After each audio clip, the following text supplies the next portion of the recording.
on a rainy Friday in Los Angeles. My dad was just brewing a cup of coffee in the kitchen when he answered a call from an unknown number. He froze as he heard a woman violently crying and screaming on the other side of the line. Next, a strong, masculine voice came on. And he said to my dad, "We have your daughter. And if you don't listen to every single word that we say, we're going to kill her." My dad paused. He lost his breath for a moment, and he managed to ask, "Can I talk to her? Do you want us to break her arm?" They taunted him. Now, you have to understand, I'm one of 2 daughters. And sadly, just 6 months before this phone call came in, we took my big sister off of life support. I'll never forget the day that she died. My dad looked at me with this grief, with this heartbreak, bigger than the entire sky. And he kept repeating to me, saying, "Now, I only have 1 daughter left." So as anyone would when they're in fear, he gave his power away and he desperately said to the kidnappers, "This is my only daughter. I'll do whatever you want." "Are you alone?" the kidnappers asked him. And in that moment, he locked eyes with my mom across the kitchen, pressed his finger to his lips, silently begging her to remain quiet. And he said to them, "Yep, I'm alone," as he scribbled on a napkin.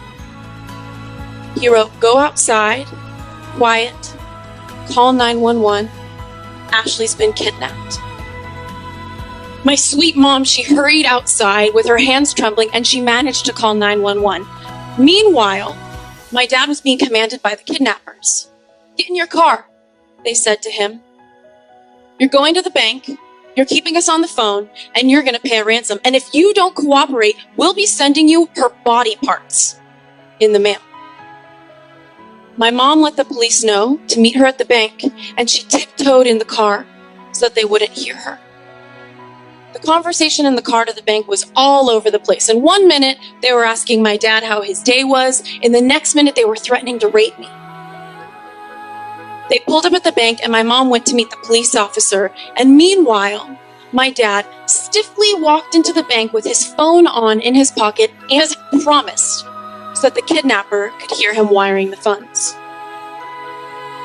Meanwhile, as all of this was unfolding, I was actually sitting in my quaint little Beverly Hills office conducting a podcast interview.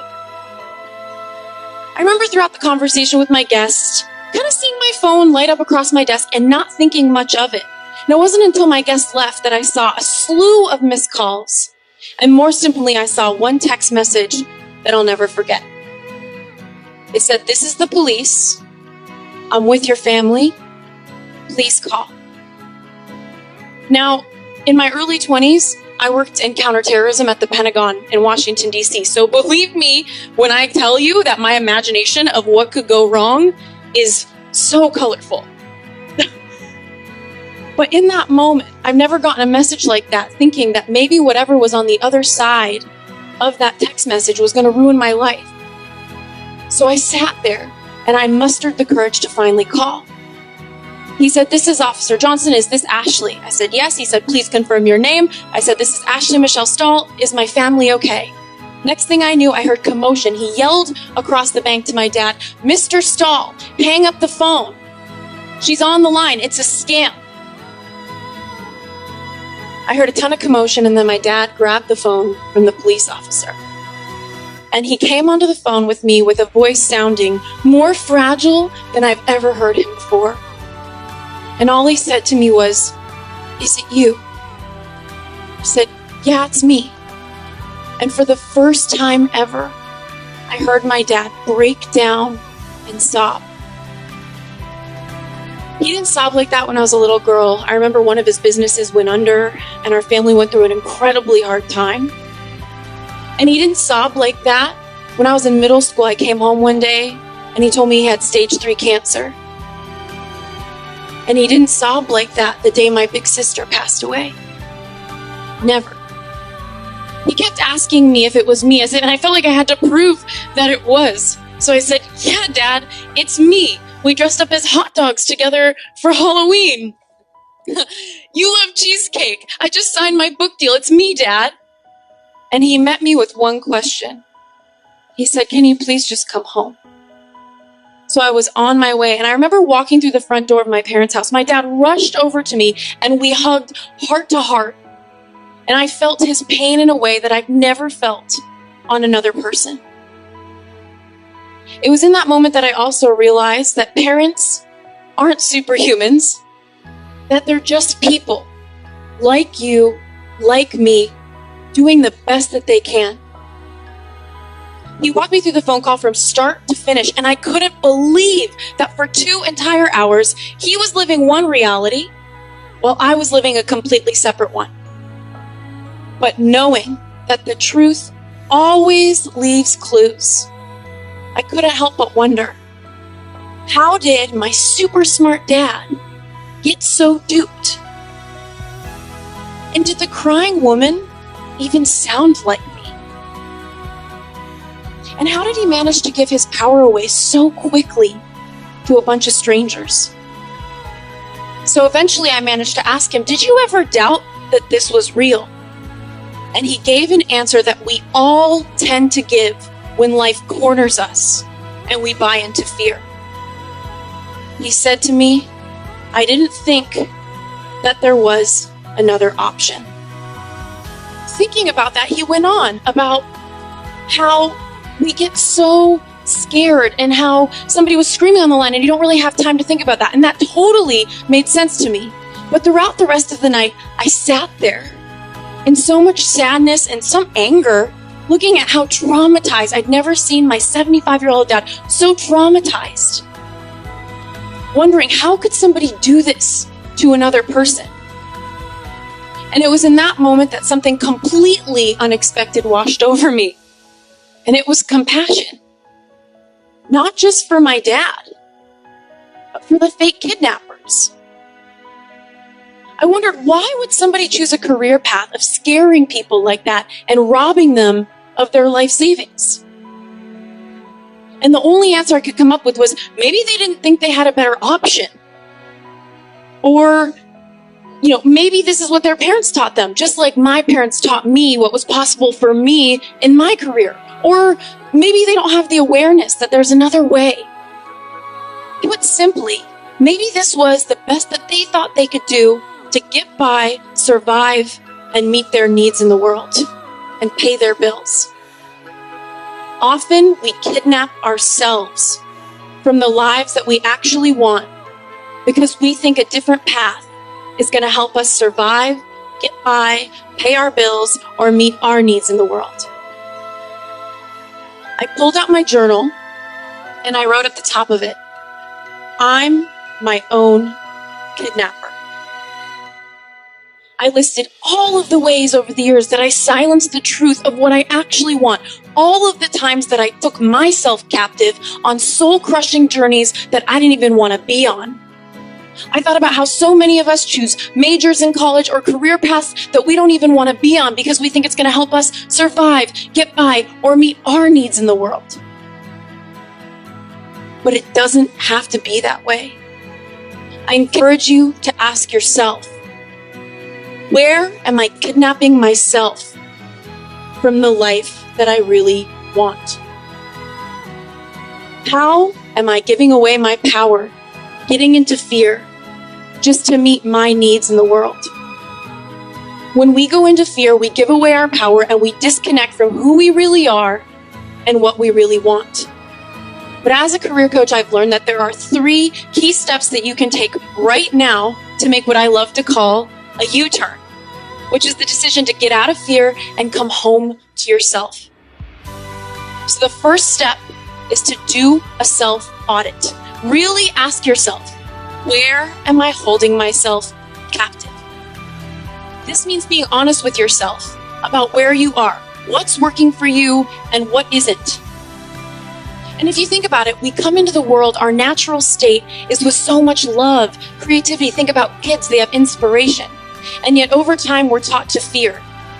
And fear is a necessary inner alarm system that we all need to survive in the physical world. Think about it. We learn to look both ways before we cross the street. We learn not to touch the stove when it's hot. We learn not to talk to strangers. But over time, we get hurt. Life throws us curveballs. We learn to stop taking risks and start being afraid. We get afraid to put ourselves out there. We start calling ourselves practical or realistic for making choices that seem responsible, when really we're just so scared of criticism. And if we're being really honest with ourselves, people who call themselves realists are often just dreamers who got their hearts broken somewhere along the way. So how do you make a U-turn? You do a self-audit. You come home to yourself. And that's why one of my favorite questions to ask people is, what do you know that you wish you didn't know? What do you know that you wish you didn't know? Maybe some of you know that you're hiding from the truth. Deep down, you know you're hiding from the truth. Maybe you're hiding from the fact that you hate your job, but you don't want to admit it because you're scared and you don't know where to go next. Or maybe you're hiding from the fact that you married the wrong person, but you're scared to admit it because it's going to unravel your life to get a divorce. Or maybe you know that something's going on with your health, but you're scared to go to the doctor because you don't want to hear the diagnosis. Whatever it is, tap into what's deeply true for you. Seeing things as they are, not worse than they are, not better than they are, but as they actually are. In order to figure out what you really want, you need to see the truth of where you are. And maybe right now you feel pain bubbling up inside of you as you look at what's true for you. But know this. Pain is often a trampoline that will launch us into our next stage of life if we're willing to let it. The second step is to follow your freedom. Follow your freedom. This means paying attention to what feels good to you so that you can finally set yourself free. So you're probably wondering right now, okay, Ashley, how do I feel what feels good? Very fair question. We live in a world right now of internet trolls and tweets and text messages, and the data is officially in. We are so connected that we're somehow, according to research, more disconnected than ever. In fact, in the United States alone, 71% of the workforce is on the job hunt, and I believe as a career expert that that is because people don't like where they are. More than 70% of the United States is taking prescription drugs, and more than half of marriages are ending in divorce. We've heard it all before. Do what you love and the money will follow. Or my least favorite piece of advice, follow your passion. These short expressions are often a fast track to nowhere. But when you learn to really follow what feels good to you, your purpose is often either right in front of you or on the periphery of that. So maybe you're wondering, well, how do I really connect to my body? How do I feel what feels good? You're still being with this question, and that totally makes sense to me. Right now, scientists are calling our gut our second brain, and you've probably heard the research that suggests that there's more than 200 million neurons in our gut, which is equivalent to the size of a cat or dog's brain. So what does that mean to you? That means if in your nervous system you're feeling some sort of anxiety or disconnect, some nerves, something feels off, to trust it because your body is a messenger and it is constantly giving you feedback. In my early 20s, when I moved to Washington, D.C. to work in counterterrorism, I didn't know if that was going to be my ultimate career path, but something about it felt good to me. And guess what happened on the periphery? I succeeded in my career. I learned how to master the job hunt, and I became a career expert. And guess what happened on the periphery of that? I became a published author, my biggest dream. In a world of climbing the corporate ladder, 5-year plans, and unnecessary degrees, we are all striving for something that is so unrealistic, and it's perfection. But who you are at age 25 isn't going to be who you are at age 30, and it certainly isn't going to be who you are at age 40. And that's why I invite you to see your career as an experiment that really meets you where you are, a vehicle for your own self-expression. You can start with writing down all of your ideas and checking in with your body, seeing how they feel to you. Do you feel joy or do you feel fear? Do you feel expansion or do you feel contraction? Do you feel liberation or do you feel suffocation? That's why one of my favorite tools to recommend people that they use is called a joy journal. When you're feeling disconnected, for 30 days, take the time to write down every single moment that lit you up the most every single day. And I don't care if it's the woman you talked to in the bathroom line at the club or the meeting you led at work. Pay attention. And at the end of the 30 days, take note of if there's any patterns in your inspiration.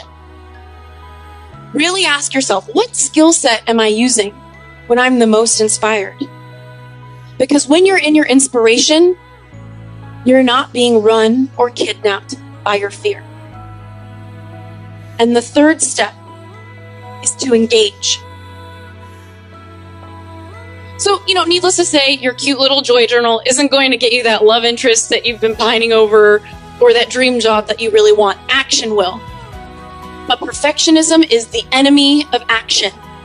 And often I've found that perfectionism is a mask that we all wear when we're afraid of failure. So ask yourself, am I a perfectionist? Because here's the truth of the matter. Clarity comes from engagement. It does not come from thought. Limbo is powerless. So if you want to be powerful, look at your list. Pick something that feels good. Show up. See what feedback the universe gives you. Make a commitment and know that you can course correct along the way. Looking back and thinking about the fake kidnapping incident, I think a lot about my dad and all of the trauma that he experienced that day, nearly wiring his entire life savings to some strangers on the phone. I think about how the truth always really does leave clues. How he thought to ask if it was me or if he could talk to me. Because early on in the kidnapper conversation, he wanted to talk to me for proof. Some part of him knew. I think about how he gave away his power in desperation and in fear, as we all do. And most of all, I thought about my compassion for the kidnappers and all of the lessons that I really learned. We all have the opportunity to free ourselves. And it starts with really taking a look at who you are, doing a self-audit, following what feels good, and taking action. No matter where you are in your life right now, you have the opportunity to make a U-turn. That means connecting to the truth, connecting to your body, connecting to your joy. Most of all, that means making your U-turn. Thank you.